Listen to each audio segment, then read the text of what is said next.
Hello dear learners, मैं doctor प्रिया सिंगला, निर्माण campus of education research and training Sunam की तरफ से diploma of early childhood care and education की क्लासेस कंडक्ट कर रहे हैं। हमारी DECE 1 की हम क्लासेस कंडक्ट कर चुके हैं। अभी हमारी DECE 4 की क्लासेस जो हैं वो चल रही हैं। ब्लॉक 7 हम पढ़ रहे थे। इसमें ब्लॉक 7 है हमारा common childhood illness, their prevention and management. Unit 21 caring for the sick child, ये हम कवर कर चुके हैं। नेक्स्ट है हमारी unit 22 some disorders of the alimentary system, ये हम अभी पढ़ रहे थे।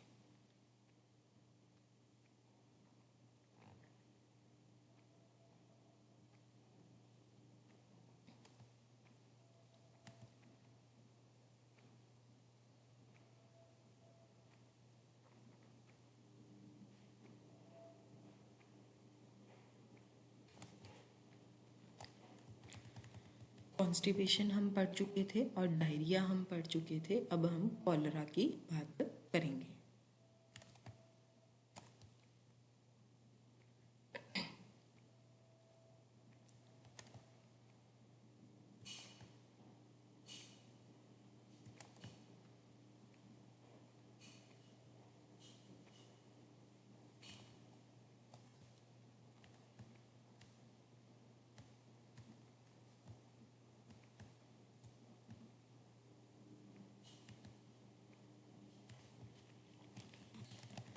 कॉलरा, कॉलरा क्या है? ये एक बहुत ही गंभीर डायरियल डिजीज़ है जो कि एक स्पेसिफिक बैक्टीरिया के कारण होता है। इसके क्या साइंस और सिम्टम्स हैं? कॉलरा में डायरिया और वॉमिटिंग होती है, जिसके कारण बहुत ज़्यादा सीवियर जो है डिहाइड्रेशन हो जाती है ना, और बहुत जल्दी जल्दी होती है।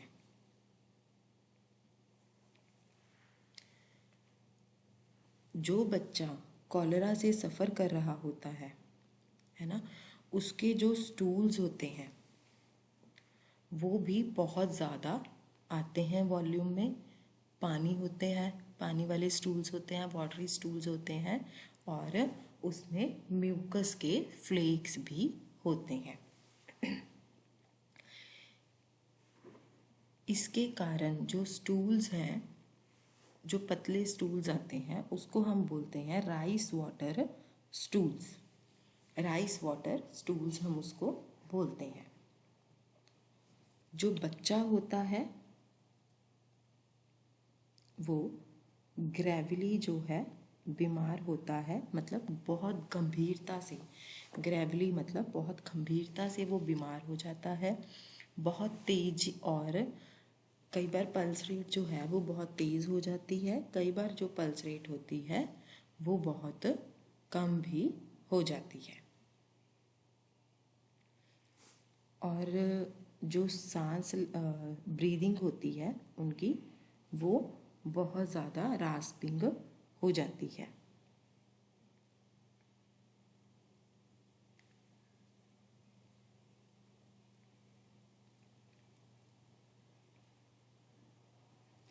रास्पिंग का मतलब है कि बहुत ज़्यादा हार्श आवाज़ आती है उसकी, गर्र गर्र गर्र करके, है ना। और अगर कंडीशन ज़्यादा सीवियर हो जाए तो बच्चा कोमा में भी जा सकता है, या फिर सेमी कॉन्शियस, मतलब उसको थोड़ी सी कॉन्शियसनेस होगी, ऐसी जो स्टेट है वो बच्चे की हो जाती है।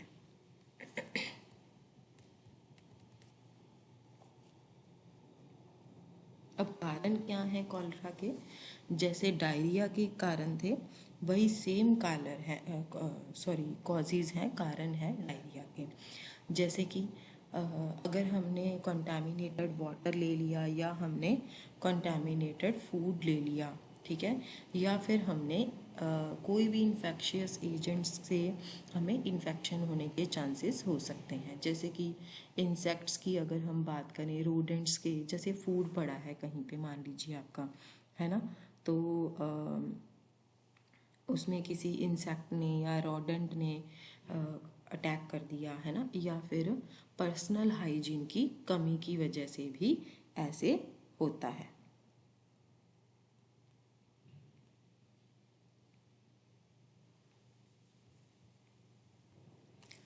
नेक्स्ट है हमारा ट्रीटमेंट।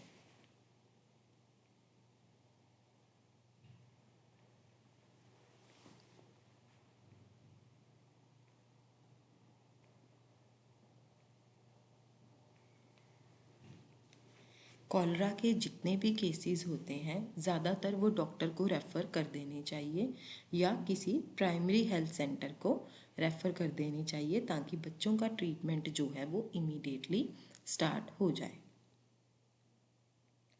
जितने टाइम में पेशेंट जो है वो डॉक्टर तक पहुंचता है ना, उतने टाइम में हमें बच्चे को रीहाइड्रेट करना स्टार्ट कर देना चाहिए।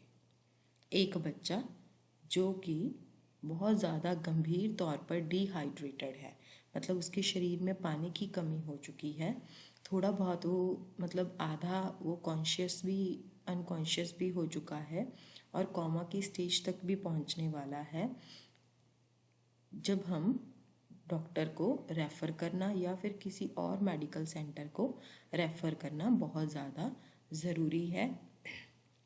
वहाँ पर बच्चे की इलनेस को कंट्रोल करने के लिए वो लोग एंटीबायोटिक्स जो होती हैं कॉलरा से रिलेटेड वो स्टार्ट कर देते हैं।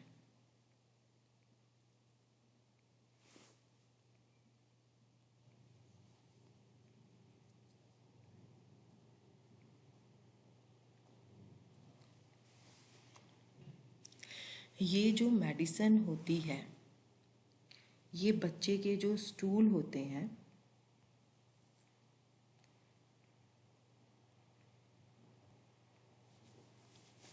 है ना, बच्चे के जो स्टूल होते हैं उनको नॉन इन्फेक्शियस प्रदान करती है।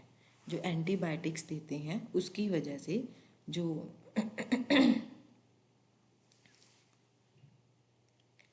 नॉन इन्फेक्शियस हो जाती हैं, पर फिर भी इसका मतलब ये नहीं है कि अगर हमने मेडिसिन दे दी है तो हम बच्चे की हाइजीन का ध्यान करना भूल जाएं। फिर भी जो बच्चे की क्लीनलीनेस है, हाइजीन है, उसका ध्यान देना बहुत ज़्यादा ज़रूरी है।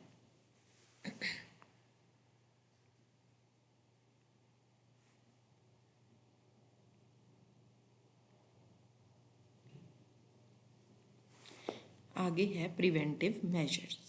जो प्रिवेंटिव मेजर्स होते हैं वो बिल्कुल डायरिया की तरह सेम होते हैं। इसके अलावा हमें कॉलरा के लिए एक शॉर्ट इम्यूनाइजेशन शेड्यूल जो होता है उसको फॉलो करना चाहिए, जो कि यूनिट 18 में हम ऑलरेडी जो है वो पढ़ चुके हैं। इसके बाद है हमारा डाइसेंट्री। डाइसेंट्री डाइसेंट्री भी इसका भी ये जो सीरियस डिजीज़ है डायरिया इसका एक सिम्टम होता है, और डाइसेंट्री जो है वो लाइफ थ्रेटनिंग हो सकता है। साइंस और सिम्टम्स क्या हैं? डाइसेंट्री में क्या होता है कि जब आप स्टूल पास करते हो तो उसमें ब्लड या म्यूकस जो है वो दिखाई देता है। कई बार क्या होता है, स्टूल्स को पास करने में भी काफ़ी ज़्यादा डिफ़िकल्टी आती है ना। मतलब जैसे कॉन्स्टिपेशन होती है ना, वैसे ही उसकी तरह ही ये काफ़ी ज़्यादा रिजेंबल करता है।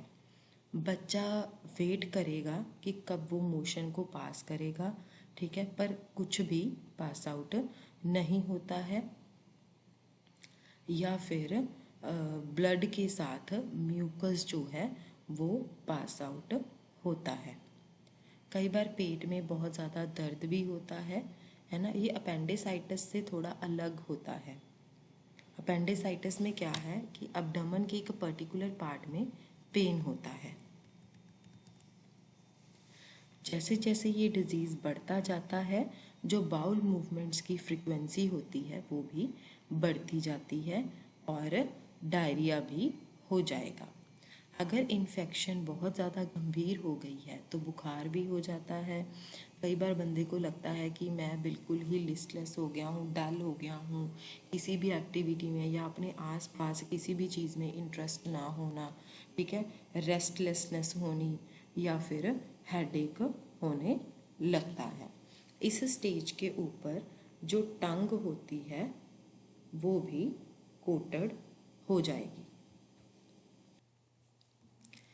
इस स्टेज में जो टंग होती है वो भी कोटेड हो जाएगी। अब इसके कारण क्या है? डाइसेंट्री के दो मेजर कारण होते हैं। सबसे पहला है इन्फेक्शन। किस चीज़ से इन्फेक्शन होती है? एक बैक्टीरिया से, जो कि टाइफाइड बैसिलस की तरह सेम होता है। वो इंटेस्टाइन में अपने एंटर कर जाता है। अब इंटेस्टाइन में कैसे एंटर करता है?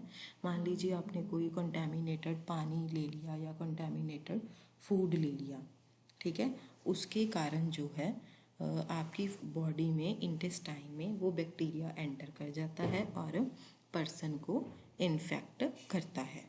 अब दूसरा कारण क्या है? वो भी इन्फेक्शन की वजह से होता है। पहला जो था वो बैक्टीरिया की इन्फेक्शन की वजह से होता था। अब दूसरा जो है वो पैरासाइट यानी कि अमीबा के इन्फेक्शन की वजह से होता है। अगर अमीबा की इन्फेक्शन की वजह से डाइसेंट्री हो तब हम उसको अमीबिक डाइसेंट्री भी बोलते हैं। अब इसका ट्रीटमेंट क्या है? मेडिकेशन हम दे सकते हैं डाइसेंट्री को ट्रीट करने के लिए, वो ज़रूरी है। इसीलिए जितने भी केसेस हैं डाइसेंट्री के, वो सारे हमें कोई बड़े मेडिकल सेंटर को रेफ़र कर देने चाहिए। इसके बाद है हमारे प्रिवेंटिव मेजर्स। प्रिवेंटिव मेजर्स जैसे डायरिया में हमने पढ़े हैं पहले, वैसे ही बिल्कुल सेम है। इसके बाद हमारा आता है टाइफाइड। टाइफाइड जो है वो बच्चों में भी हो सकता है और अडल्ट्स में भी हो सकता है। वो भी एक बैक्टीरिया के कारण ही टाइफाइड होता है। इसके बाद है हमारे साइंस एंड सिम्टम्स। अब टाइफाइड का जो सबसे ऑब्वियस साइन है ना, कैसे पता लगता है, एक इंसान कैसे पता कर सकता है कि हाँ जी इसको टाइफाइड हो सकता है? कि लो ग्रेड का फीवर होता है, जैसे 100 डिग्री हो गया, है ना, इस तरह से फीवर होता है, पर वो 5 दिन से ज़्यादा तक चलता है। अगर 5वें दिन के बाद भी आपको फीवर हो पर लो ग्रेड का हो, तब आप टाइफाइड का टेस्ट करवा सकते हैं, ठीक है। इसमें क्या होता है? सिर दर्द होता है, ठीक है, और मेलाइज की जर्नल कंडीशन जो होती है वो टाइफाइड की इंडिकेशन होती है।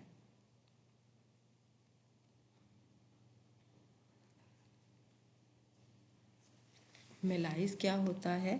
जैसे बंदे को ये फील होता है कि मैं थोड़ा थोड़ा बीमार हूँ, या किसी ना किसी कारण की वजह से वो मतलब अपने आप को बीमार या थोड़ा सा अनहैप्पी टाइप फील करता है।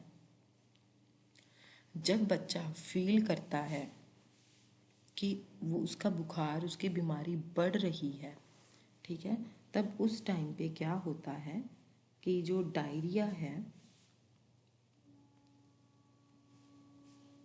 वो अपने आप ही प्रकट मैनिफेस्ट होने लगता है। लगातार जो फीवर है वो अलार्मिंग हाइट्स के ऊपर पहुंच जाएगा, ठीक है। जो फीवर है वो धीरे धीरे बढ़ता जाएगा और बच्चा और भी ज़्यादा टॉक्सिक हो जाएगा, ठीक है। और बच्चे की जो टंग होती है वो ब्राउन दिखनी शुरू हो जाती है और ऐसे लगता है जैसे कि थोड़ी फर टाइप हो, जैसे फर होती है ना, थोड़ी उठी उठी टाइप वैसी लगती है। बच्चे को जो मतलब काफ़ी भूख कम लगनी शुरू हो जाती है ना, तो डिहाइड्रेशन के चांसेस भी इसमें बढ़ जाते हैं और डिहाइड्रेशन भी इसका एक साइन और सिम्टम है। कारण क्या है टाइफाइड के? हम बात कर चुके हैं बैक्टीरिया, और वो बैक्टीरिया कहाँ से आता है? अगर हम कोई कंटेमिनेटेड फूड या पानी लेते हैं तब टाइफाइड हो जाता है, क्योंकि उसके थ्रू बैक्टीरिया जो होता है वो हमारे इंटेस्टाइन में चला जाता है।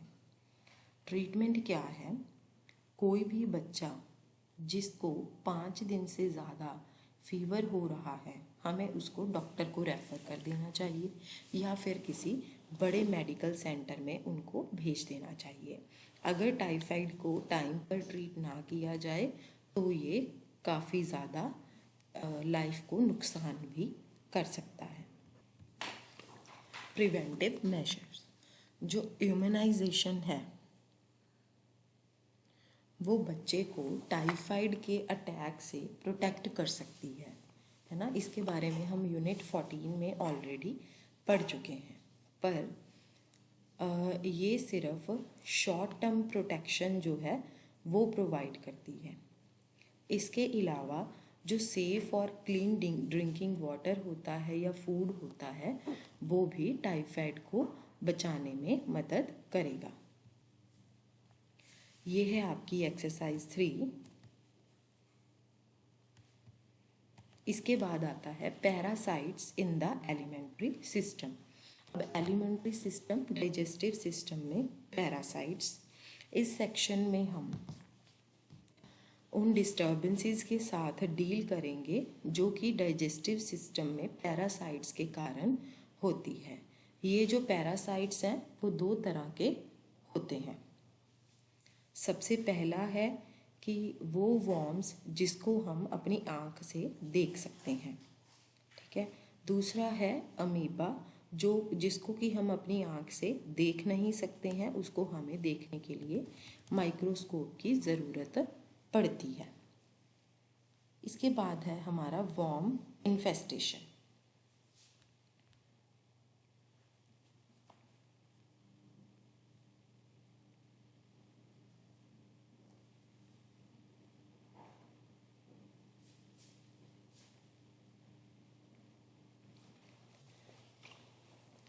कहते बहुत सारे वॉर्म्स होते हैं जो कि हमारी बॉडी में एंटर कर जाते हैं और वो जाके इंटेस्टाइन में रहना शुरू कर देते हैं, जिसके कारण क्या है, बंदा बीमार हो जाता है। अब जो वॉर्म्स हैं वो बॉडी में ग्रो करते हैं, ठीक है, पर वहाँ पर जाके वो मल्टीप्लाई नहीं होते हैं। वो अंडे देते हैं, ठीक है, पर वो बॉडी से बाहर निकल जाते हैं। कैसे? या तो फिशेस के थ्रू, स्टूल्स के थ्रू निकल जाते हैं, ठीक है, या फिर पानी में वो लार्वा में ग्रो हो जाते हैं। जो एग्स होते हैं या लार्वा होता है कोई भी कंटेमिनेटेड वाटर में, जब कोई इंसान वो कंटेमिनेटेड वाटर को पी लेता है तो जो वॉर्म्स होते हैं वो उसकी बॉडी में ग्रो कर जाते हैं।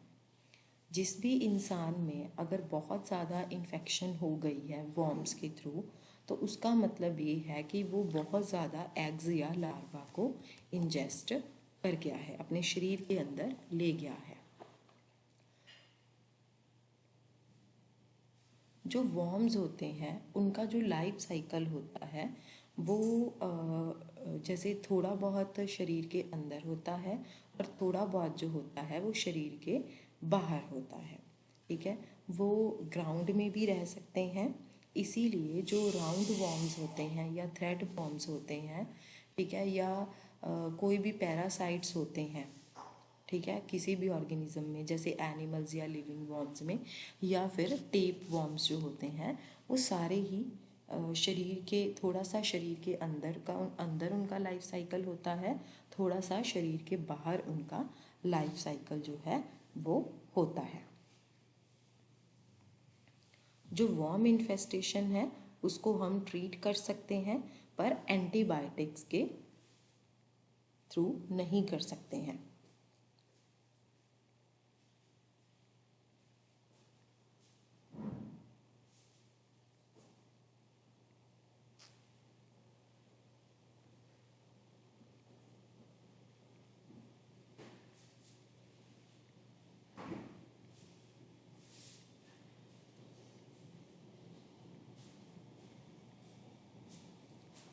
नेक्स्ट है हमारा कॉजेज ऑफ इन्फेस्टेशन। इन्फेस्टेशन के क्या कारण हैं?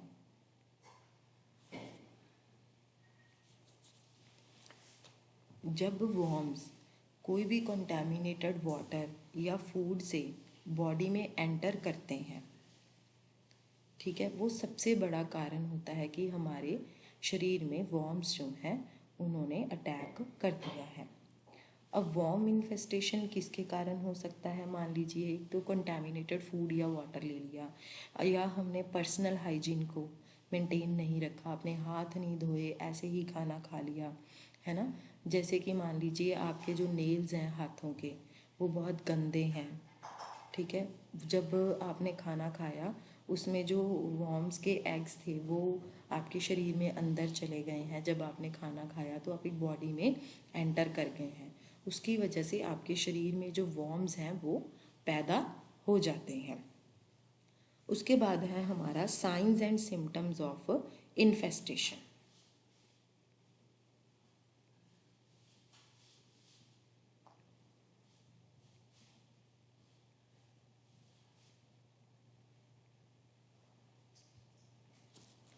अब ये वॉर्म की टाइप के ऊपर, किस्म के ऊपर डिपेंड करता है कि बहुत सारे सिम्टम्स हो सकते हैं जो कि ड्राउजीनेस से वेरी करते हुए, जैसे कि एनर्जी की कमी हो जाती है, वहाँ तक जाते हैं। अब ये माल न्यूट्रिशन में मेनली माल न्यूट्रिशन को भी लीड करते हैं, ठीक है, एनीमिया या पेट में कोई दर्द रहता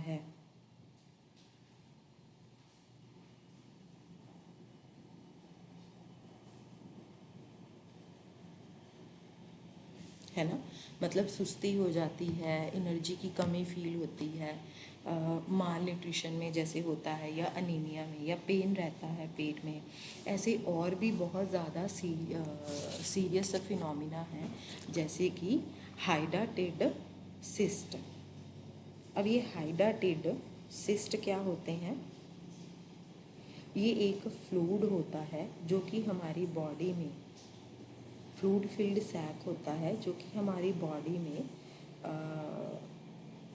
होता है, और वो जनरली जो अपना इकोनिकोकस टेपवर्म होता है उसके कारण हो जाता है। उसके बाद है जो मोस्ट कॉमन वॉर्म्स हैं जो हमारे एलिमेंट्री सिस्टम में एंटर करते हैं, वो हैं roundworm, threadworm, hookworm and tapeworm. सबसे पहले हम राउंड वॉर्म के बारे में पढ़ेंगे। राउंड वॉर्म क्या है? ये एक बहुत ही कॉमन वॉर्म है जो ज़्यादातर बच्चों के डाइजेस्टिव सिस्टम, एलिमेंट्री सिस्टम में देखा जाता है। ये थोड़ा लंबा होता है, स्मूथ होता है और वाइट कलर का वॉर्म होता है जिसकी लंबाई 20 सेंटीमीटर होती है, और वो बच्चों के स्टूल में देखा जा सकता है, ठीक है। जब वॉर्म के एग्स जो होते हैं हम किसी भी कंटेमिनेटेड वाटर के थ्रू अपने अंदर ले जाते हैं तो इन्फेक्शन जो है वो हो जाती है। अब जो एग्स हैं, है ना, वो बच्चे के इंटेस्टाइन में जाके लॉज, घर बना लेते हैं अपना, ठीक है, और वो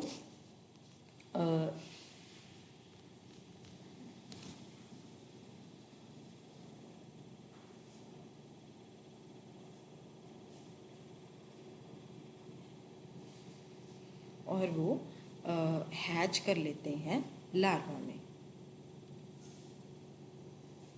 ठीक है। हैच का मतलब होता है कि एक ऐसा ये प्रोसेस है जिसमें यंग एनिमल एक एग से बनते हैं, ठीक है, शेल को तोड़ना, ठीक है, मैकेनिकल फोर्स या इंजाइम्स के साथ।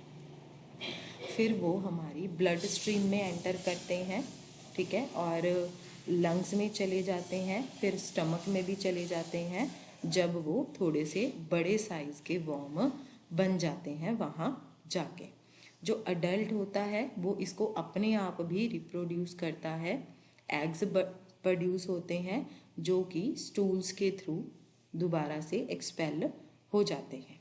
अब ये राउंड वॉर्म का जो पूरा लाइफ साइकिल है एग से लेके वॉर्म बनने तक, ये 2 हफ्ते लेता है। ये राउंड वॉर्म जो होता है वो इस तरह का होता है। इसके बाद हैं हमारे साइंस एंड सिम्टम्स। कहते ये डिपेंड करता है इन्फेक्शन के लोड के ऊपर कि बच्चा जो है वो धीरे धीरे डिफरेंट सिम्टम्स जो हैं वो शो करना शुरू कर देता है। जब कई वॉर्म्स हमारे स्टमक में प्रेजेंट होते हैं तो जो अब्डमन है हमारा वो प्रोट्रूड करता है।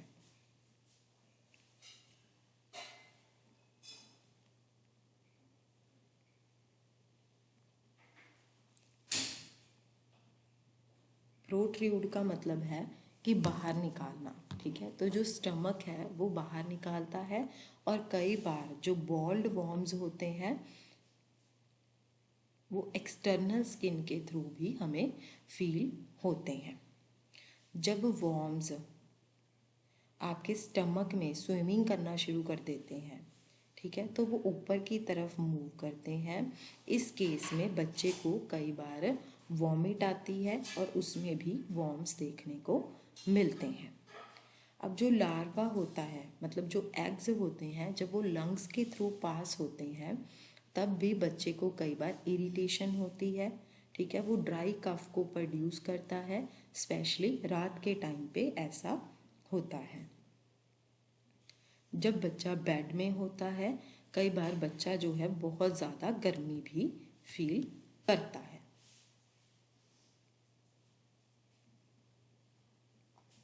जब वॉर्म इन्फेस्टेशन बहुत ज़्यादा हैवी होती है तो जो वॉर्म्स होते हैं वो बच्चे के शरीर में जो नरिशमेंट होती है उसको भी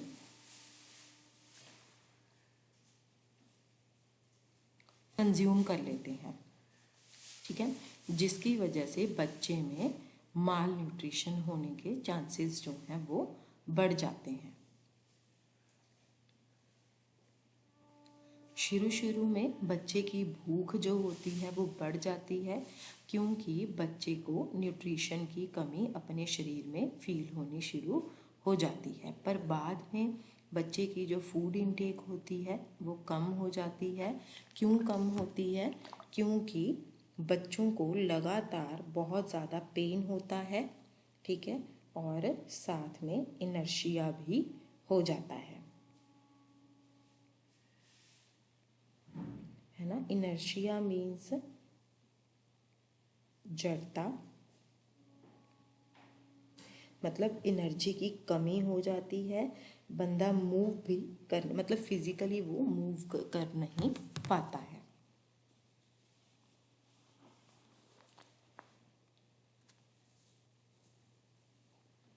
जब बहुत ज़्यादा गंभीर वॉर्म इन्फेस्टेशन हो जाती है उसके कारण बच्चे में जो एनर्जी की कमी होती है वो और भी ज़्यादा बढ़ती जाती है। मतलब बच्चा जो उसको एनर्जी चाहिए होती है उसकी कमी बढ़ती रहती है और उसकी वजह से बच्चा जो है वो काफ़ी ज़्यादा सुस्त भी लगने लग जाता है।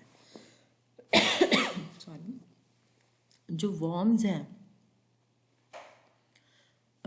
वो डाइजेशन में भी, फूड की डाइजेशन में भी इंटरफेयर करते हैं और इंटेस्टाइन में जाके जब फूड जो है वो अब्जॉर्ब होना शुरू हो जाता है तो वॉर्म्स उसमें भी जाके इंटरफेयर करते हैं, जिसके कारण क्या होता है, एक पर्टिकुलर विटामिन B12 है, B2 है, उसकी भी डेफिशिएंसी हो जाती है, जिसके कारण एंगुलर स्टोमेटाइटिस हो जाता है। जैसे एंगुलर स्टोमेटाइटिस हम कई बार देखते हैं ना कि जो हमारे लिप्स के साइड्स होते हैं वहाँ पे कोई क्रैक आना शुरू हो जाता है ना।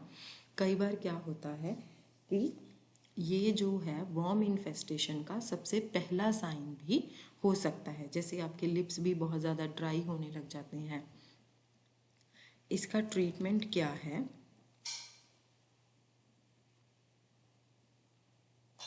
हमें बच्चे के स्टूल को लेना है, उसको टेस्ट करवाना है ये देखने के लिए कि क्या कोई वॉर्म इन्फेस्टेशन है। जो राउंड वॉर्म्स का लाइफ साइकिल होता है ना, वो 2 हफ्ते का होता है। मतलब उनको एग से पैदा होने में 2 हफ्ते लग जाते हैं, ठीक है। तो हमें बच्चों को 15 दिन में 2 बार मेडिकेशन ज़रूर देनी चाहिए। ताकि जो अडल्ट वॉर्म्स हैं, है ना, और जो एग्स हैं जो बाद में अडल्ट वॉर्म्स बनेंगे वो सारे ही डिस्ट्रॉय हो जाएं। एक बार जब स्टूल ये दिखा दे कि उसमें वॉर्म्स हैं, तब हमें बच्चे को डॉक्टर के पास लेके जाना चाहिए, जो कि बच्चे को कोई ना कोई मेडिकेशन ज़रूर बताएंगे। इसके बाद है प्रिवेंटिव मेजर्स। प्रिवेंटिव मेजर्स जैसे कि हमने डायरिया वाले सेक्शन में पढ़े थे, वो सारे प्रिवेंटिव मेजर्स सेम होते हैं। बस एक हमें पर्सनल हाइजीन, जो हमारी आम हाइजीन होती है, उसको मेंटेन रखना होता है। वो बेस्ट तरीका होता है कि हम वॉर्म इन्फेस्टेशन से बच सकें। इसके बाद है हमारा थ्रेड वॉर्म। ये एक छोटा सा वाइट कलर का थ्रेड होता है, उसकी तरह ये वॉर्म होते हैं, जो कि हमारी बॉडी में एंटर करते हैं जब हम कंटामिनेटेड वाटर के पी लेते हैं, और उसके थ्रू ये जो एग्स होते हैं वो हम अपने अंदर जो है निगल लेते हैं। वो लार्ज इंटेस्टाइन में जाके अपनी ग्रोथ जो है वो कंटिन्यू रखते हैं। जब वो पूरी तरह से ग्रो हो जाते हैं तो जो वॉर्म्स होते हैं वो एनस से बाहर निकलने शुरू हो जाते हैं, चाहे मतलब दिखते हैं, चाहे इवनिंग में दिखें या रात में दिखें। जो एग्स होते हैं कई बार उनके एनस के अराउंड भी दिखाई देते हैं या स्किन के बाहर भी वो दिखाई देते हैं। कई बार आपने देखा होगा कि अगर छोटे बच्चे की हम बात करें तो बच्चा रोता रहता है काफ़ी बार, है ना, तो वो कोई वर्ड यूज़ करते हैं कि बच्चा कहीं ऐसे कुछ लड़ रहा है या कुछ, वो वॉर्म इन्फेस्टेशन ही होती है। इसकी वजह से क्या होता है, कई बार अगर ऐसे वॉर्म इन्फेस्टेशन हो तो कई बार खारिश, जैसे मैंने आपको बोला ना कि बच्चा रोता है कि खारिश होती है, ठीक है। और इसमें क्या होता है कि बच्चा अपने आप को ही स्क्रैच करना शुरू कर देता है, तो जो एग्स होते हैं वो उसके नेल्स में आने शुरू हो जाते हैं, उसके नेल्स में अपना घर बना लेते हैं। फिर जब बच्चा उन्हीं डर्टी नेल्स के साथ खाने को खाता है या अपने फिंगर्स को मुंह में लेके जाता है तो एग दोबारा से उसकी बॉडी में एंटर कर जाते हैं। इसीलिए कहते हैं कि बच्चे की वॉर्म इन्फेस्टेशन को दूर करना चाहिए, उनकी डी वॉर्मिंग जो है वो करनी बहुत ज़्यादा ज़रूरी है। नेक्स्ट है हमारा साइंस एंड सिम्टम्स।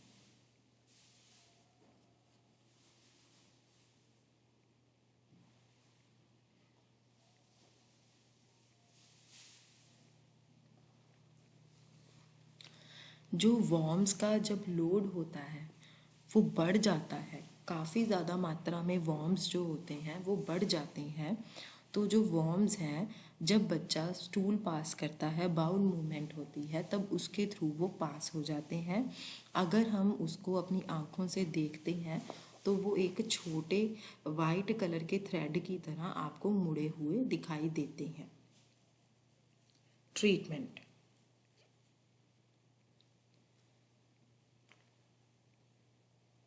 अगर ये पॉसिबिलिटी है कि वॉर्म्स जो हैं वो आपकी बॉडी में एंटर कर चुके हैं, तब हम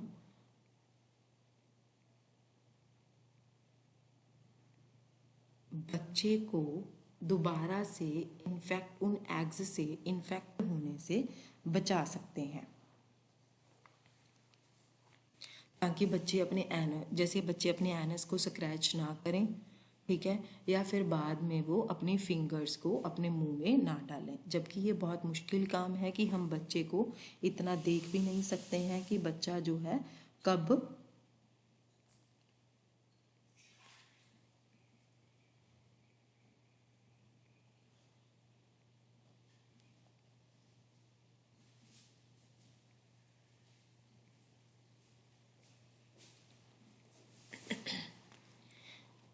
यहाँ पर ये एडवाइस भी होती है कि बच्चों के नेल्स जो हैं वो आप हमेशा छोटे छोटे काट के रखें, उनके हाथों को साफ रखें और उनके नेल्स को भी हमेशा से क्लीन रखें। बच्चे की जो क्लोथिंग है उसको भी हमें बॉयल करके गर्म पानी से वॉश करके डिसइंफेक्टेड कर देना चाहिए।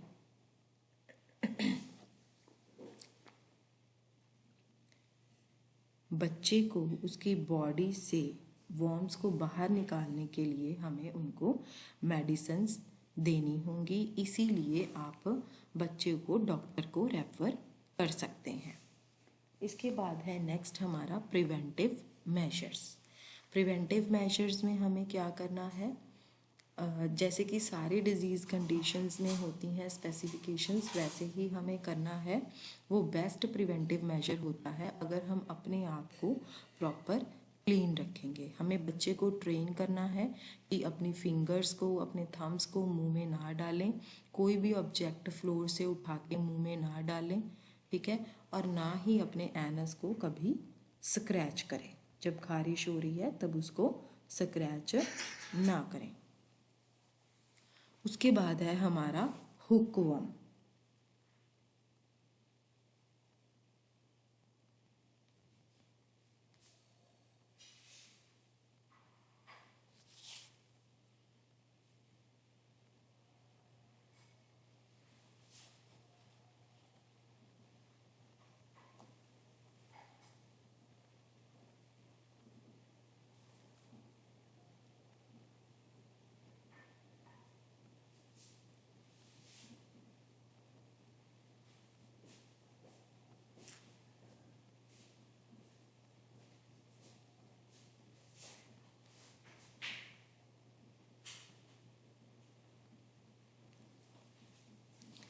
हुकवर्म क्या है? ये एक स्मॉल वर्म होता है जिसके हुक लाइक ऑर्गन्स होते हैं जो कि इंटेस्टाइन की वॉल्स के अटैच हो जाते हैं। ये इंटेस्टाइन में रहते हैं, ब्लड को सक करते हैं, जिसके कारण शरीर में खून की कमी हो जाती है, मतलब कि अनीमिया हो जाता है। हर हुकवर्म जो कि हज़ारों अंडे देता है वो हमारी बॉडी से बाउल मूवमेंट्स के थ्रू पास आउट हो जाता है। जब एग्स ग्राउंड में पहुंच जाते हैं तब वो फिर दोबारा लावा में ग्रो हो जाते हैं। ये दोबारा ह्यूमन बॉडी में आते हैं और अडल्ट वॉर्म्स जो हैं वो बन जाते हैं। जो लार्वा ह्यूमन बॉडी में एंटर करता है वो स्किन के थ्रू एंटर करता है। जब एक बच्चा नंगे पैर किसी भी इन्फेक्टेड सॉइल के ऊपर चलता है, ठीक है, या कोई भी ऐसे ग्राउंड के ऊपर बैठता है जहाँ पर उसकी स्किन उस ग्राउंड को, गंदे ग्राउंड को एक्सपोज कर रही है, वहाँ पर बैठने से भी बच्चे की स्किन में ये हुक वॉर्म्स जो हैं वो एंटर कर जाते हैं। अब जो एग्स होते हैं वो ब्लड स्ट्रीम में स्विमिंग करेंगे जब तक कि वो स्टमक में ना पहुँच जाए, इसीलिए वो फिर वहाँ जाके अडल्ट वॉर्म्स में ग्रो हो जाते हैं जो कि बाद में वहाँ पर जाके और एग्स पैदा करते हैं। साइंस एंड सिम्टम्स क्या हैं? जब कोई बच्चा हुकवॉर्म से इन्फेक्टेड हो जाता है तब उसको अनीमिया हो जाता है। हुकवॉर्म अनीमिया में क्या है, जो स्किन होती है वो पीली दिखनी शुरू हो जाती है और बच्चा जो है वो बहुत जल्दी थक जाता है और बहुत ही लिस्टलेस फील करना शुरू कर देता है।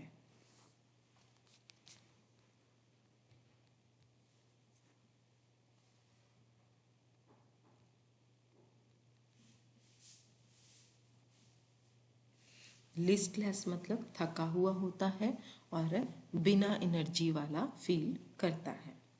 इसका ट्रीटमेंट क्या है? जो हुकवॉर्म इन्फेस्टेशन के केसेस हैं उसको हमें डॉक्टर को रेफ़र कर देना चाहिए।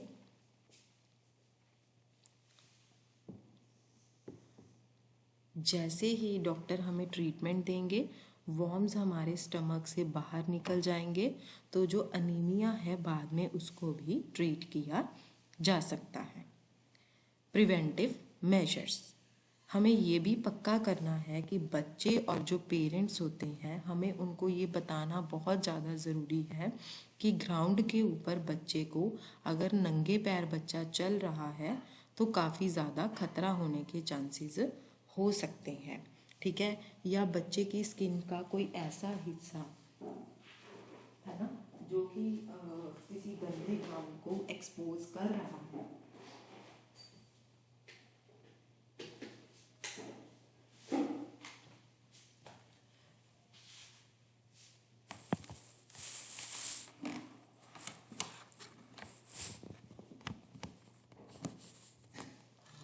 तब भी वॉर्म इन्फेस्टेशन होने के चांसेस होते हैं। इसलिए हमें उनको बताना है कि हमें बच्चों को ऐसे नहीं करने देना है। अगर लार्वा जो एग्स होते हैं अगर वो आपकी स्किन के थ्रू एंटर नहीं करते हैं तो वो बॉडी को इन्फेक्ट भी नहीं कर सकते हैं। इसके बाद है हमारा नेक्स्ट टेप वॉर्म।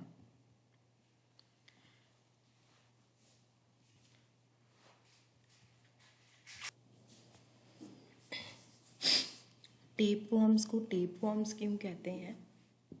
वैसे तो नाम से ही क्लियर है कि ये टेप की तरह बिल्कुल फ्लैट होते हैं और इसमें छोटे छोटे सेगमेंट्स होते हैं। जैसे ये टेप की तरह बिल्कुल फ्लैट होता है, बिल्कुल पतला पतला सा होता है। और ये देखिए सेगमेंट्स, ये बीच बीच में लाइंस लगी हुई है ना, ये इसका सिर होता है। हर टेप वॉर्म का एक छोटा सा सिर होता है।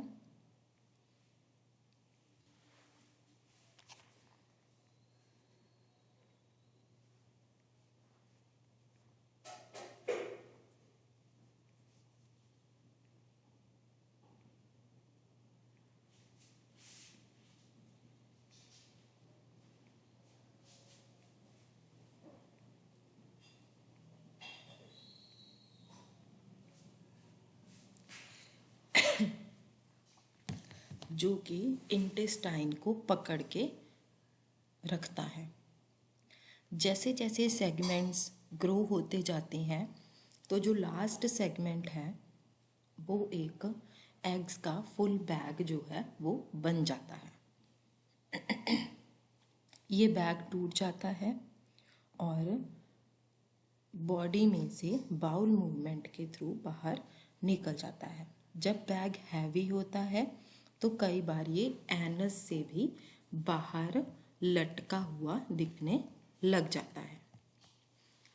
जो एग्स हैं वो ग्राउंड के ऊपर गिर जाते हैं और जो डोमेस्टिक एनिमल्स होते हैं, ठीक है, वो उसको स्वेलो कर लेते हैं, जैसे कि काऊ या पिग। फिर वो एनिमल का जो एलिमेंट्री सिस्टम होता है उसमें वो एग्स से वॉर्म्स में कन्वर्ट होने शुरू हो जाते हैं और एनिमल मसल्स में अपना घर बना लेते हैं। जब आप एनिमल मीट खाते हैं चाहे वो अच्छी तरह से कुक ही क्यों ना किया हो, जो वॉर्म्स हैं वो ह्यूमन सिस्टम में एंटर कर जाएंगे और जो लाइफ साइकिल है वो कंटिन्यू हो जाएगी। साइंस एंड सिम्टम्स कौन से होते हैं? टेप वॉर्म इन्फेस्टेशन के कोई भी इमीडिएट सिम्टम्स नहीं होते हैं, पर जैसे जैसे टाइम बढ़ता जाता है बच्चा जो है वो काफ़ी ज़्यादा वीक, थका हुआ और उसको कम एनर्जी अपने शरीर में फील होनी शुरू हो जाती है। ट्रीटमेंट क्या है? इसका ट्रीटमेंट कि हमें डॉक्टर को रेफ़र करना चाहिए ट्रीटमेंट के लिए, ताकि वो बच्चे को जल्दी से जल्दी मेडिकेशन जो है वो स्टार्ट कर सके। इसके बाद है हमारे प्रिवेंटिव मेजर्स। कहते जब वॉर्म्स जो होते हैं वो बॉडी में एंटर करते हैं, अब जब हम एनिमल मीट को खा लेते हैं तो बेस्ट वे क्या है उसको बॉडी से एंटर होने से बचाने का, कि हमें मीट को अच्छी तरह से थॉरली कुक करना चाहिए।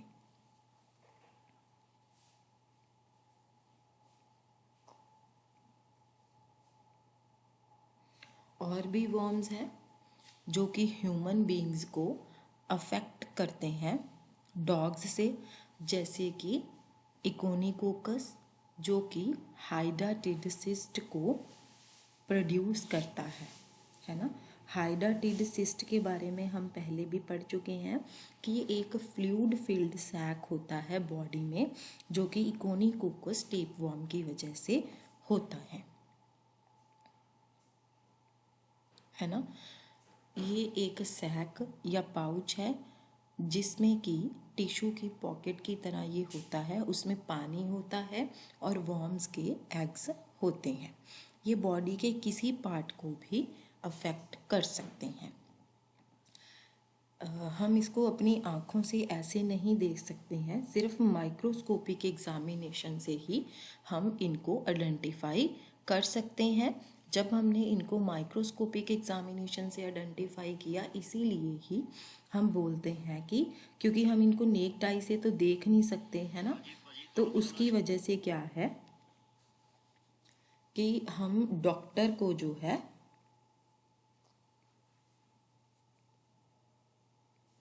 रेफ़र कर देना चाहिए ताकि डॉक्टर देख ले माइक्रोस्कोपिक एग्जामिनेशन से।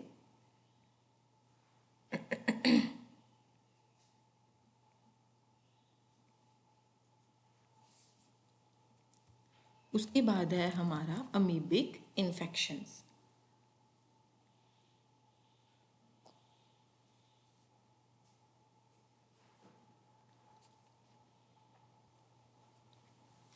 अमीबा जो होता है वो भी माइक्रोस्कोपिक होता है और सिंगल सेल ऑर्गेनिज्म होता है, जो कि बॉडी को इन्फेक्ट करता है जब हम पानी में उसके अंडों को निगल जाते हैं। एग का जो बाहर वाला हार्ड आउटर केस होता है वो डाइजेस्टिव प्रोसेस में डिज़ोल्व हो जाता है, और जो लार्वा होता है फिर वो इंटेस्टाइन में, जो एग्स होते हैं वो इंटेस्टाइन में जाके पेनिट्रेट हो जाते हैं, यहाँ जहाँ पर जाके वो लगातार ग्रो होना शुरू कर देते हैं। जो अमीबा होता है वो बॉडी के और पार्ट्स को भी ट्रैवल कर लेता है, मतलब एक पार्ट से दूसरे पार्ट तक भी वो चला जाता है, जैसे कि ब्रेन हो गया या लीवर हो गया, है ना। उसकी वजह से वो अब्सेस हो जाता है, जैसे कि टिश्यू का जो एरिया होता है वो स्वेलिंग हो जाती है उसमें, या फिर वो इन्फ्लेम्ड दिखने लग जाता है, जिसकी वजह से कई बार पस भी उसमें भर जाती है। साइंस एंड सिम्टम्स क्या हैं? बच्चा जो कि अमीबा से इन्फेक्टेड होता है उसको अब्डोमिनल पेन फील होना शुरू हो जाता है, और वो कभी कभी डायरिया भी हो जाएगा या फिर डाइसेंट्री भी हो सकती है, मतलब स्टूल्स में ब्लड या म्यूकस भी रिलीज हो सकता है। अल्टरनेटिंग डायरिया और कॉन्स्टिपेशन भी इसमें हो सकती है। अमीबा के साथ अगर इन्फेक्शन हो जाए तो उसको हम बोलते हैं अमीबाइसिस।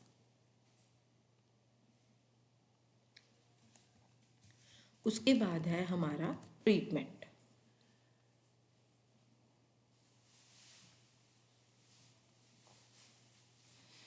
कहते जिस भी पर्सन को अमीबिक इन्फेक्शन हो उसको हम डॉक्टर को रेफ़र करना बहुत ज़्यादा ज़रूरी है।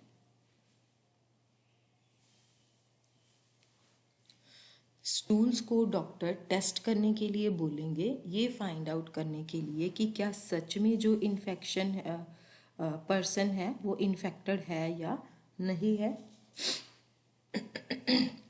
अमीबिक इन्फेक्शंस जो ज़्यादातर होती हैं वो थोड़ी सी क्रॉनिक होती हैं।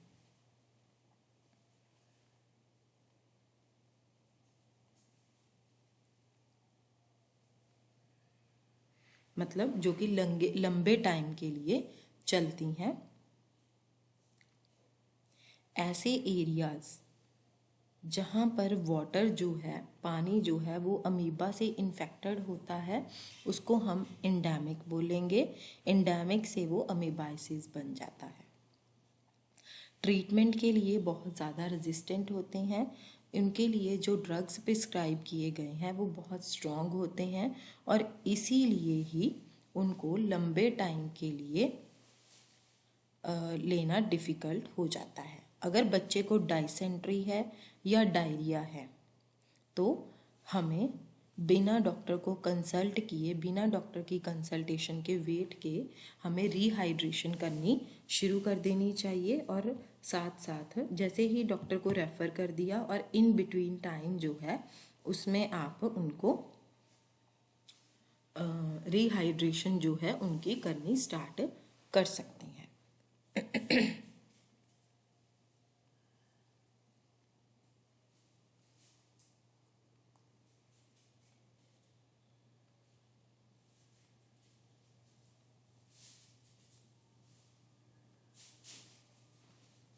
इसके बाद है हमारा होम ट्रीटमेंट। कहते जो नीम होता है ना, उसको पीस के,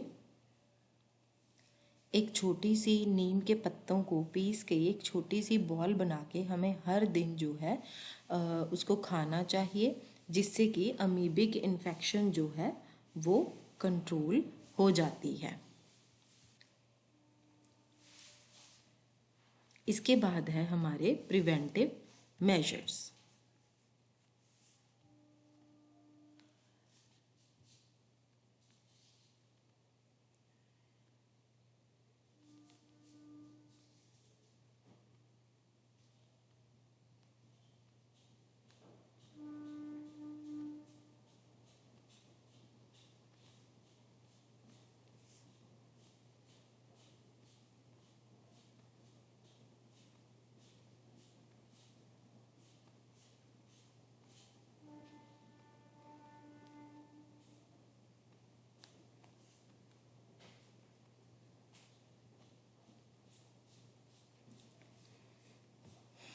कि हमें पानी को, जो पीने वाला पानी है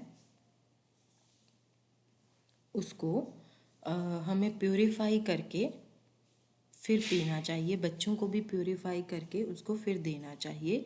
इसके लिए हमें क्या करना है, पीने वाले पानी को कम से कम 15 से 20 मिनट के लिए आप बॉयल करके उसको प्योरीफाई कर सकते हैं।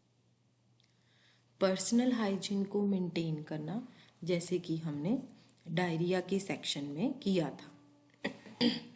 एलिमेंट्री कैनाल में जो ज़्यादातर डिस्टर्बेंसेस होती हैं उनको हम पानी को प्योरीफाई करके पी के भी बचा सकते हैं। अच्छा खाना खाइए, साफ़ खाना जो कि अच्छी तरह से कुक किया हो, और हाइजीन को मेंटेन करना भी बहुत ज़रूरी है। ये है हमारी एक्सरसाइज 4। ये जो अभी नीचे बॉक्स दिया हुआ है इसमें एक समरी दी है कि आप as a child care worker क्या कर सकते हैं जब आपको पता चलेगा कि बच्चे को एलिमेंट्री सिस्टम की कोई ना कोई प्रॉब्लम है। Child care workers guide for dealing with the disorders of alimentary system. सबसे पहले हमें क्या करना है, ये पक्का करना है कि क्या आपके पास वो सारी इन्फॉर्मेशन है जो कि आप बच्चे के मदर या उसके पेरेंट्स से ले सकते हैं।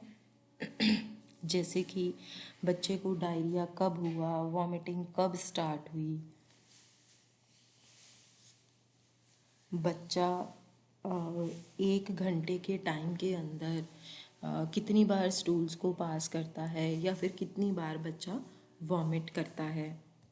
इस तरह के काफ़ी क्वेश्चंस हैं जो आप पूछ सकते हैं। जैसे कि क्या हर टाइम बच्चा जो है कितना जो है मैटर एक्सपेल्ड आपको दिखाई देता है।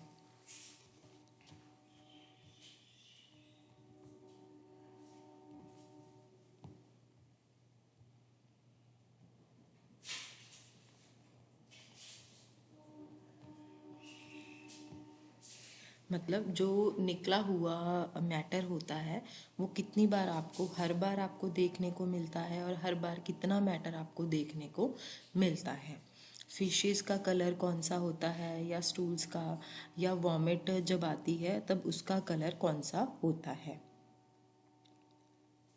क्या जो उसमें से कोई गंदी स्मेल आती है, कोई अनयूजुअल सी स्मेल आती हो या अलग सी कोई स्मेल आती हो। क्या बच्चे को साथ में कोई फीवर भी हुआ है, बच्चे ने लास्ट टाइम यूरिन कब पास किया था और कितनी क्वांटिटी उसने यूरिन की पास की थी। इसके बाद आप पेरेंट्स को भी कई पॉइंट्स बता सकते हैं। जैसे कि आप पेरेंट्स को बोलिए कि आप लोग हाइजीन प्रैक्टिसेस को फॉलो कीजिए, है ना, ताकि आप गैस्ट्रोएंटराइटिस और गैस्ट्राइटिस जैसी बीमारियों से बच सकें, है ना।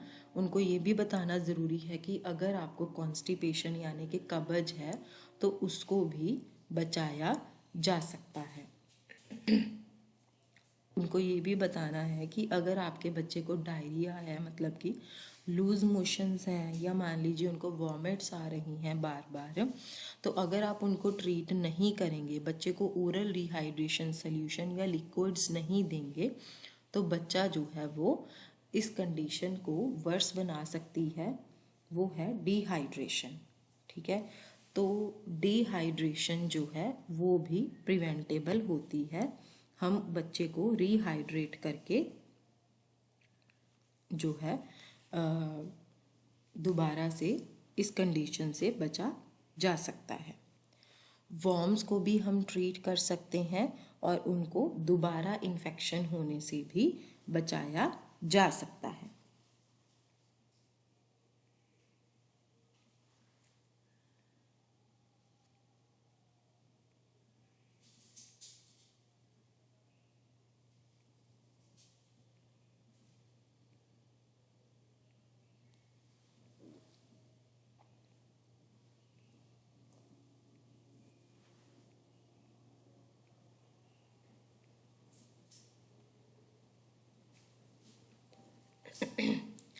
गैस्ट्रो इंटेस्टाइनल ट्रैक्ट में डिस्टर्बेंसेस रहती हैं, जिसकी वजह से बच्चे के शरीर का जो न्यूट्रिशन है वो भी कम हो जाता है।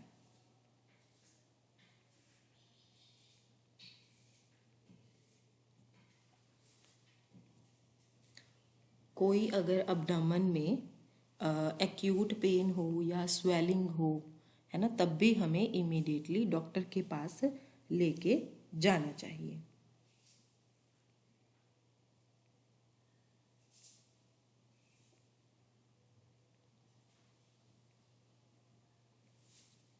थर्ड है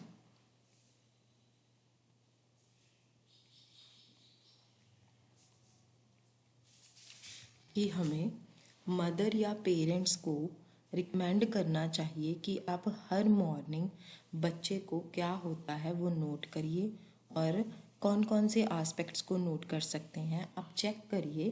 अगर बच्चे को बाउल मूवमेंट्स हो रही हैं या नहीं हो रही हैं, चेक करिए कि उनकी स्टूल्स में वॉर्म्स दिखते हैं या नहीं दिखते हैं, है ना। क्या जो बाउल मूवमेंट्स हैं वो नॉर्मल थी या लूज थी, या बच्चा जो था वो उसको कब्ज हो रखी थी, और उसके कारण भी पूछिए कि बच्चे को क्यों कब्ज हो रखी थी। क्या जब बच्चा बाउल पास करता है उसको कोई पेन भी रहती थी, है ना। क्या पेट में उसके कोई ना कोई पेन रहती है अबडमन वाले हिस्से में। फोर्थ है कि हमें डॉक्टर को रेफ़र करना चाहिए अगर ज़रूरत लगे। फाइनली क्या है कि आपको डायरिया के केसेस में रिहाइड्रेशन की इम्पोर्टेंस के ऊपर एम्फेसाइज करना बहुत ज़रूरी है। ये डॉक्टर की बिना वेट किए आपको रिहाइड्रेशन का जो प्रोसेस है वो स्टार्ट कर देना चाहिए, और पेरेंट्स को वैसे मदर को जो सिंपल फार्मूला होता है वाटर सोल्यूशन में शुगर एंड सॉल्ट डाल के बनाने का वो भी बता देना चाहिए। ये है हमारी समरी ग्लॉसरी एक्सरसाइज जो हमने पीछे देखी हैं 1, 2 और 3, 4 के क्वेश्चंस। नेक्स्ट है हमारा some disorders of the respiratory system. पहले हमने एलिमेंट्री सिस्टम के देखे थे डिसऑर्डर्स, अब हम रेस्पिरेटरी सिस्टम के डिसऑर्डर्स को देख लेते हैं। ये है हमारी यूनिट 23। इसमें हम इंट्रोडक्शन देखेंगे, स्ट्रक्चर एंड फंक्शनिंग देखेंगे रेस्पिरेटरी सिस्टम की, सिम्टम्स क्या हैं अगर रेस्पिरेटरी सिस्टम की कोई इन्फेक्शन हो जाती है, कॉमन रेस्पिरेटरी कंडीशंस और उनकी मैनेजमेंट। कौन कौन सी हैं common respiratory conditions? Common cold, sore throat, cough, wheeze, respiratory distress और कुछ कॉमन स्पेसिफिक इलनेस होती हैं रेस्पिरेटरी सिस्टम से related. Obstructive laryngitis, bronchitis, asthma, pneumonia, whooping cough, tuberculosis, है ना। फिर आप पेरेंट्स से भी बात कर सकते हैं, एमरजेंसी कंडीशंस भी इसमें बताई जाएंगी। अब रेस्पिरेटरी सिस्टम में क्या क्या इंक्लूड होता है? Nose, throat, pharynx, larynx, trachea, bronchi और लंग्स। ये सारी चीज़ें ही बहुत ज़्यादा सेंसिटिव होती हैं इन्फेक्शन के लिए। बाहर के टेम्परेचर में थोड़ा सा चेंज आए या प्रेशर में चेंज आए, ठीक है, या और कोई डिजीज़ हो तो उसकी वजह से भी इन्फेक्शन होने के चांसेस होती हैं। बचपन में जो कोल्ड और कफ है वो बहुत कॉमन इन्फेक्शंस होती हैं।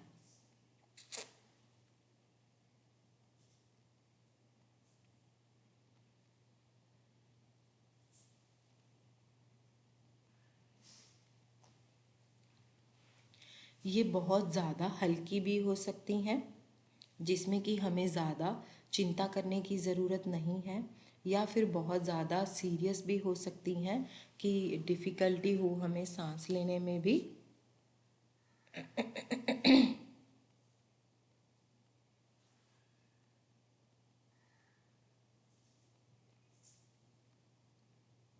और बच्चों के लिए डिस्ट्रेस भी हो सकती है, ठीक है, जिसके लिए उनको हॉस्पिटल में लेके जाने की ज़रूरत पड़ सकती है।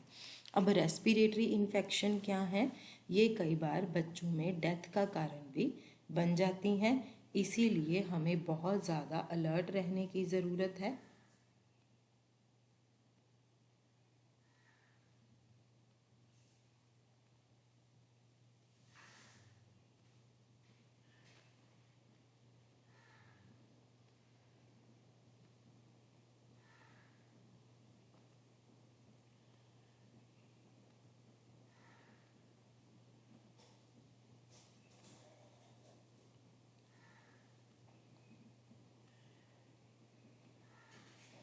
और हमें बच्चों के कोल्ड और कफ के साथ बड़े ही ध्यान से डील करना है। इस यूनिट में हम बहुत सारी रेस्पिरेटरी सिस्टम की कॉमन इन्फेक्शंस के बारे में भी पढ़ेंगे। नेक्स्ट है हमारा structure and functioning. Respiratory infection के मैकेनिज्म को समझने के लिए और ब्रीदिंग डिफ़िकल्टी, डिस्ट्रेस की वजह से जो ब्रीदिंग डिफ़िकल्टी होती है उसको समझने के लिए हमें बॉडी के पार्ट्स को स्टडी करना होगा जो कि रेस्पिरेटरी सिस्टम को बनाता है।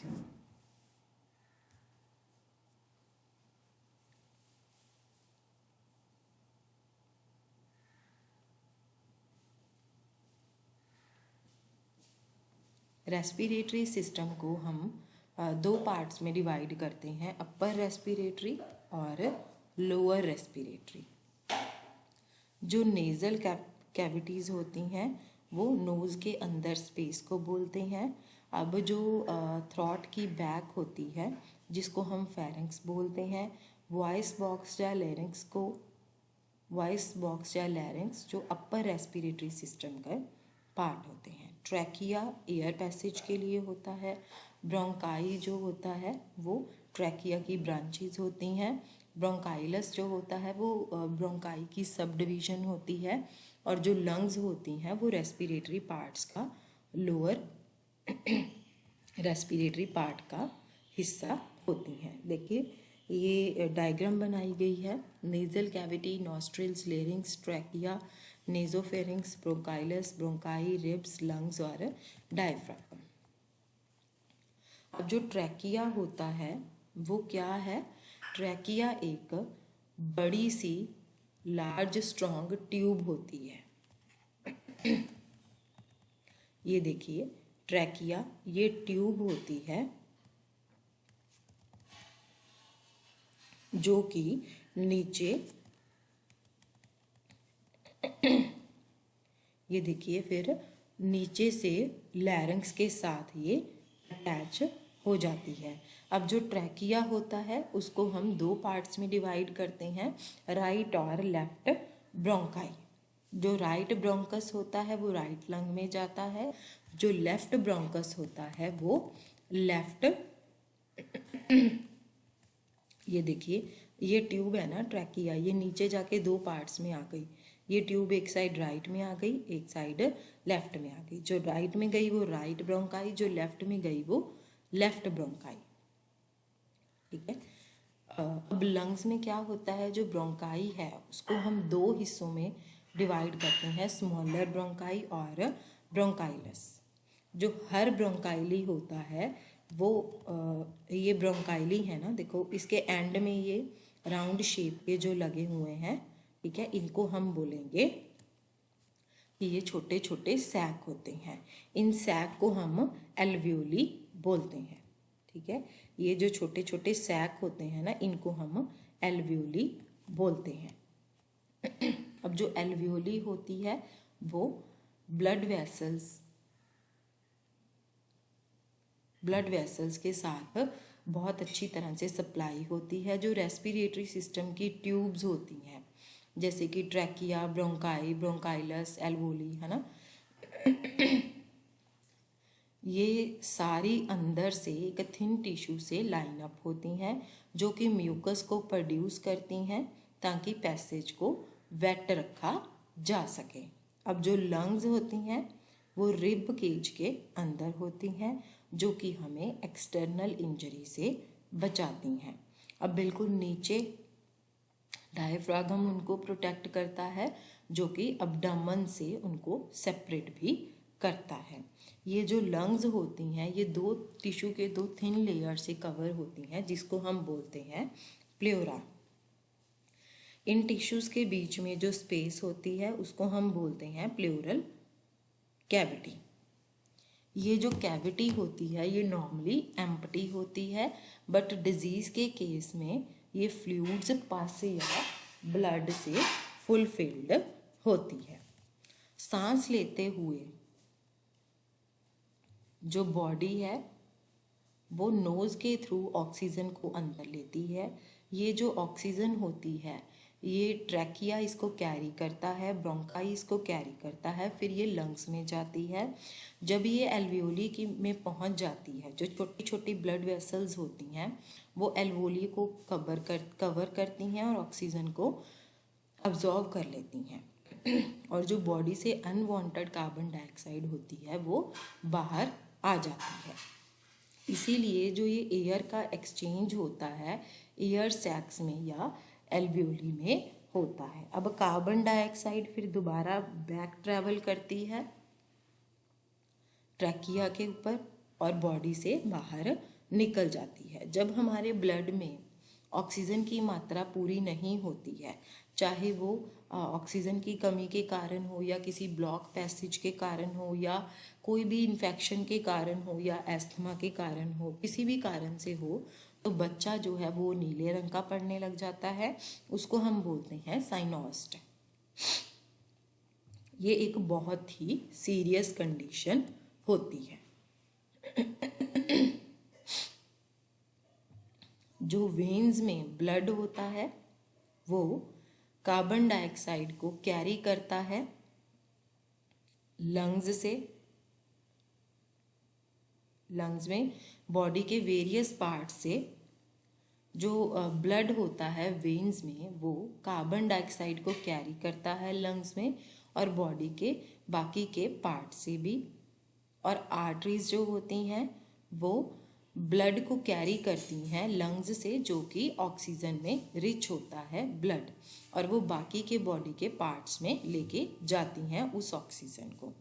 अब जो वेन्स में ब्लड होता है वो ब्लूइश होता है क्योंकि उसमें ज़्यादा कार्बन डाइऑक्साइड होती है और कम ऑक्सीजन होती है। अब जो आर्टरीज में ब्लड होता है वो रेड होता है क्योंकि उसमें ज़्यादा ऑक्सीजन होती है और कम कार्बन डाइऑक्साइड होती है।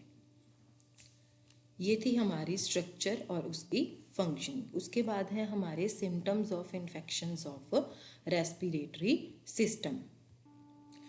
सिम्टम्स जो हमारे हैं इन्फेक्शन ऑफ रेस्पिरेटरी सिस्टम के, ये हम हमारी नेक्स्ट क्लास में कंटिन्यू करेंगे।